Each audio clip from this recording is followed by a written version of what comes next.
Ipinunto rin ni Yusek Castro ang pag-iingay ngayon ni Senator Amy. Samantalang matipid ang mga pahayag niya noong pinag-uusapan ang kontrobersya sa confidential funds. Katulad niyan, confidential funds na naman ni Inday. Inday Sara is not an issue here. Claire Castro, ang issue dito si Bongbong Marcos at yung kanyang paggamit ng droga. Bakit mo iuugnay kay Inday Sara? At ang confidential funds ni Inday Sara, hindi yan ang cause bakit nagdadrag si Bongbong. Ang cause bakit nagdadrag si Bongbong kasi nga matagal niya nang ginagawa at saka nakakapagtaka nang huhuli tayo ng droga tapos sila may supply ng droga. Dapat yun ang inaalam natin. Tanga-tanga ka rin magdahilan Claire Kung ako magdadahilan ako na nakita nyo nga matindi ang war on drugs ni Bongbong Marcos tapos magdadrugs siya. O hinuhuli nga namin yung drugs, dami nga namin nahuli ng drugs tapos sasabihin nyo nagdadrugs siya. Di ba dapat ganun? Hindi Wala, mahina ka Claire. Kung ako ginawa niyong press dyan, baka sabi ko sa'yo kung sa kasinungalingan lang baka hindi ka manalo sa akin. Si Inday na naman ang dinadamay. Yung 125 million di umano na flood na ano nito ni Inday Sara. Let's say, sige, sabihin na natin for example. 125 million yung ninakaw ni Inday. Sabihin na natin ninakaw niya. Nagbaha ba dahil diyan? May namatay ba dahil diyan? May mga nawalan ba ng ari-arian dahil diyan? Wala, di ba? Given na ninakaw niya yan, let's say, kahit hindi totoo, sabihin na natin, ninakaw ni Inday yan. Anong naging resulta niyan? Anong naging epekto niyan sa bayang Pilipinas? Naghirap tayo dahil dyan? Hindi, di ba? Ano lang mabibili ng 125 million? Putangin na niyan, 2 sasakyan lang ni Diskaya mabibili niyan. Hindi maghihirap ang Pilipinas dyan. Ibalato nyo na kay Inday yan. Alam mo kung ninakaw niya yan yun yung masasabi natin diyan kung ninakaw niya yan. Hindi naman niya ninakaw yan Unang-una sa lahat, meron siyang 3 taon ng dare-derecho na unmodified opinion. Galing mismo sa Commission on Audit. And Commission on Audit mismo ang nagsasabi na walang issue. Walang problema. Ano pa bang kailangan natin? Mayroon ng paliwanag si Inday Sara. Yung pera na yan, galing mismo sa Malacanang yan, inilagay sa akin. Kailangan kong gastusin for a period of time. Binigay yan sa akin, matatapos na yung taon, kaya kailangan kong gamitin agad-agad. Kaya kung ano yung mga proyekto ko na kailangan ng pondo, pinondohan ko kagad. At binigyan siya ng certificate. Sinertify yan ng COA, walang problema. Wala. Tapos sasabihin mo yan na naman. Confidential funds na naman ni Inday Sara. 100 billion na ninakaw ni Bongbong Sabi ni Zaldico, 56 billion ang napunta sa kanya. Anong mas malaki, yung 56 billion o yung 125 billion? Let's say for example, parehas silang magnanakaw. Si Inday Sara magnanakaw, si Bongbong magnanakaw. Ninakaw ni Inday 125 million, ninakaw ni Bongbong 51 billion. Bukod doon sa 51 billion na ninakaw niyan, dami pang namatay. 300 ang namatay noong bagyo diyan sa si Bagyong Tino. 300 ang namatay, kulang-kulang. So bakit magagal tayo kay Inday? Pakulong natin si Inday, pero unahin natin si Bongbong. Mas malaki yung hinudas niya That's, for example, nagnakaw talaga si Inday. That's if nagnakaw si Inday. Wala ngang prueba na nagnakaw si Inday, pero kay Bongbong meron ng mga akusasyon at may pruebang pinapakita si Zaldico. Pinatunayan pa yan ni Panfilo Lacson. Nagnakaw si Bongbong Marcos. Bakit? Sabi ni Panfilo Lacson, totoo na may 100 billion insertion sa Bicam. Totoo. So totoo yung sinasabi ni Zaldico na may 100 billion na hiningi sa kanya si Pangandaman.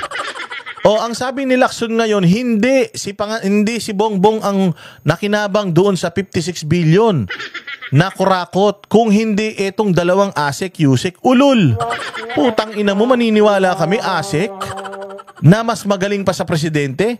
Gagamitin pangalan ng presidente, tas ako naman si Zaldico, tatanga-tanga ako, magbibigay ako ng malay-maletang pera sa mga hudas na yan, na hindi ko nga alam kung pumupunta talaga doon. Aalamin mo kung pumupunta talaga sa principal yung perang pinadadala mo. Kinonfirm ni Ping Lacson yung sinasabi ni Zaldico na may 100 billion na insertion at 56 billion doon. Lagpas sa kalahati yung napunta kay Bongbong. Yun ang kumpirmado, kinumpirma ni Lacson na totoo. Pero ang ginagawa nga lang niya, hindi nakarating yan. Totoo na mayroong 56 billion, 100 billion, pero hindi nakarating sa kanya. Dito lang sa dalawang tao na ito, pinaghatian nila, ha? Sinong gago ang maniniwala na dalawang tao na hindi mo kilala ang nagmamanipulate ng pondo at corruption sa gobyerno? Putang ina, tanga lang maniniwala dyan. Yun ang dapat nating tinitingnan, Claire Castro, yung mga ganyan na mga bagay-bagay. 125 million ni Inday Sara, it was all accounted for, it was cleared by COA.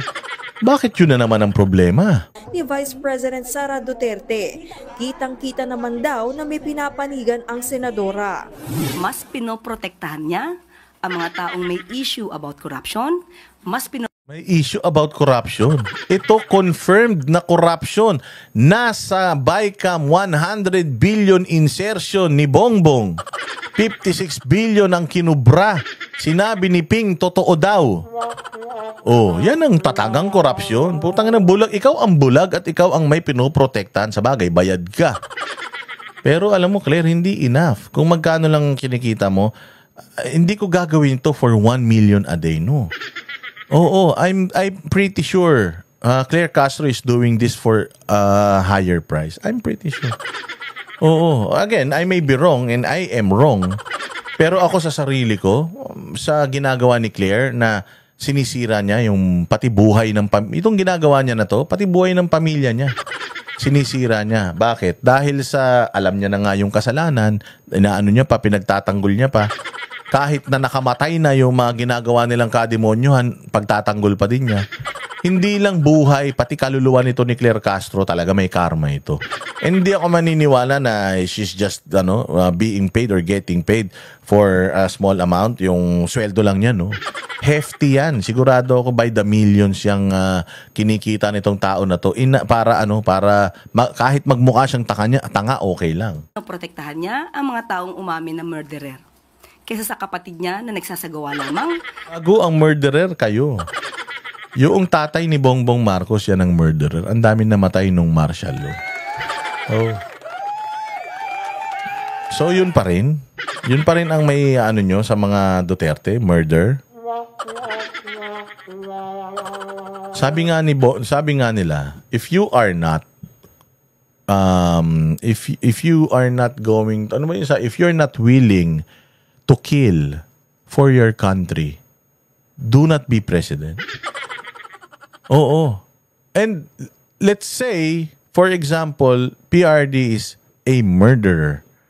He murdered corruption. He murdered criminals. Yun ang talagang pinatay. He murdered terrorists dito sa Pilipinas. So I am proud that Pangulong Duterte, Pangulong Rodrigo Duterte is a murderer. If ginawa niya yun to give the Filipinos a peaceful life. Ang mahirap, kung katulad ng mga Marcos, that they killed to stay in power, they killed to corrupt people, parang yung mga Aquino, di ba yung mga nasa Luisita, yung Luisita Massacre, they killed to keep the lands of these people they killed. Yan ang masama. Putang ina nyo. Pero kung ang pinatay mo, kriminal, NPA, mga salot sa lipunan, katanggap-tanggap yan. Nasa nasa Biblia nga yan eh. Oo. Bobo talaga to eh. Ng pagpapaimbestiga para mawala, masugpo ang korupsyon sa bansa.